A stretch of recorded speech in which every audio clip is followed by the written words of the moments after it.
কখনো ক্ষমা হতে পারে না।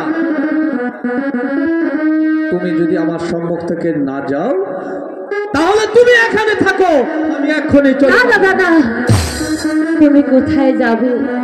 এই ঘর বাড়ি ছেড়ে আমি বরং চলে যাচ্ছি। তুমি থাকো দাদা, আমি চলে যাচ্ছি।